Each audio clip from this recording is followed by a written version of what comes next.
Hey guys, I'm Prodigy from Airsoft Team Kilo23. Before we get started today, don't forget to check out Airsoft.com on YouTube.com. Check out Inside the Mech Box. There's a lot of really awesome things there. Even built up a custom sniper Barrett. That is awesome. Now, let's get to the review. Now, I'm assuming you guys read the title. You know that we're checking out a G&G gun. This is not a combat machine, because combat machine does not make the M16 style weapon. This is actually a G&G. It is the plastic body version, so I'm going to call it the sport line for now until I can think of a better name for it. But this gun started out in M4A1, retractable stock, wired to the front, and all the natural stuff that comes on an M4A1. So this is kind of half a gun review, half a how I built an M16 story. Now, I love the M16. It's an iconic weapon. We've had it for years and years and years, and it's probably one of the most renowned guns in the world, aside from the AK-47 maybe. So when it comes to the Airsoft version, it's really no different. G&G does a fantastic job making the M4 and the M16. Now, like I said, this started out at M16, and I know I've built M16s before. If you guys have seen my tan M16 build, I actually traded out that gun for another gun, and I ended up trading an older gun I had for an M4A1. And I still had the M16 barrel and handguard that's classic Army and everything. And I had an old G&G stock, and it fit very nicely on here. So it took some tuning, and I lucked out, and the internals were actually very good. It just took a little bit of tuning. I threw a different motor, piston head, nozzle, and spring guide in there, shimmed it, tuned it, and I actually had to put a different chamber in there because the guy I traded it from had a really, really iffy chamber in there. It did not get a good air seal at all. The hop-up actually turned off when the gun fired because of the vibration. So I put a new hop-up chamber in there, and put a new barrel in here too, just because I didn't really have I don't have too many M16 length barrels anymore. They all got used or traded or something. So it did take a little bit of time to put this thing together, but once it's all together, it is a phenomenal gun. So let's go ahead and talk about all the details in this thing and just skip the general overview. Now, the butt stock of this gun is G&G. I was able to get this, actually I don't even remember where I got it. It's pretty nice. It will hold a 9.6 volt large type battery without a problem. Now inside of this gun I did have to rewire it to the stock. I already had a wire harness soldered together with connectors and everything. It was made of low resistance wiring. I think it was Prometheus if I'm not wrong. And I went ahead and soldered that in there. It works very, very nicely. Lengths are all right, and I'm very happy with that. Now aside from that, the motor in this, I had an old KWA stock motor laying around. Those run really nicely on M100, maybe M120 springs at the most. So I went ahead and put that in here. It's getting a much, much better rate of fire than the stock motor. The original motor has a little bit of torque, but the rate of fire is just not there, and they really heat it up pretty fast. So the KWA motor has a very, very slow heat rate compared to that motor.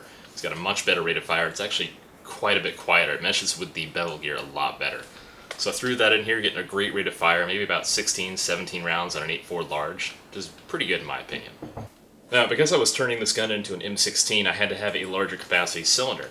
Or technically not, I guess. Originally, even though this is an M4, it came with a Type 0 M16 length cylinder, which is kind of weird. It actually dropped the FPS a little. So I didn't have to swap out the cylinder. I was pretty happy with that. Put a bearing spring guide in here. Don't even ask me what brand. I've got quite a few laying around. It's metal and it works. So, put a modified piston head in here. It's one I've had laying around. I just wanted to use it. Put our deep fire nozzle in here. I've had a few of those and they work very nicely. They get a fantastic air seal. Feeding's perfect in this gun. I have not had a misfeed in it yet. Let's see what else. In here I've got an Echo 1 full metal hop-up chamber, and those work very nicely. They come assembled already with a nub in place, and they actually come with a madbull orange bucking. So those got a really good air seal. Puts quite a bit of hop on a BB actually, so it's a very hard bucking and it fits in there very nicely. Like I said, great air seal. I've got a madbull 6.03 Type bore barrel in here, 509mm for the M16 length barrel, and it seems to work pretty well. Now the entire front of this weapon, like I said, M16, M16, M16. It's all classic Army except for the flash hider. Flash hider is just an old black one I had laying around. Went ahead and installed it on here. It looks pretty good. I'm not sure if the Delta ring is CA or not, but it's pretty close and it seems to work well enough. Now, problems. Every gun has problems, no matter what. I've never had a gun that's not had a problem that I've had to work through. On this gun, I had two problems. Now, I installed a classic Army mag catch in here. It's one I had from an old classic Army gun a long time ago. And it seats the magazine much, much more nicely in here. The original G&G mag catch in here is maybe, the catch is like a half a millimeter or a millimeter lower, so it doesn't seat the magazine quite as nicely. Now, the other problem I had was actually on the inside of the gun with the selector. Put it on safe, yeah, trigger wouldn't pull, it'd be fine. Put it on semi, shoot semi. Put it on full auto, it's still shooting semi, so that's a problem. The picture you see here is actually an example of the item that was broken or not functioning correctly. The part that was actually in this gun, instead of metal, it was plastic. Now, this little dial sits on the inside of the gun, just on the other side of the selector switch. It moves the selector plate, therefore moves the cutoff lever, which helps with semi-automatic.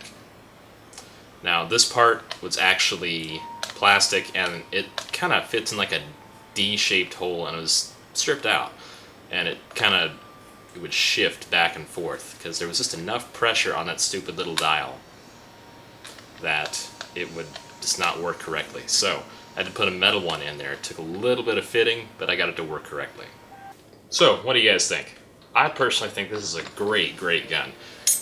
Did not take a lot to build it. I had to trade one gun and just about everything else I had on my shelf, spare parts and everything. Worked pretty well for me. Thanks for watching, guys. Don't forget to check out Inside the Mech Box and Airsplat.com and on YouTube.com. A lot of cool stuff there, like I said. So, stay tuned. Got some other cool stuff on the way. Take it easy, guys.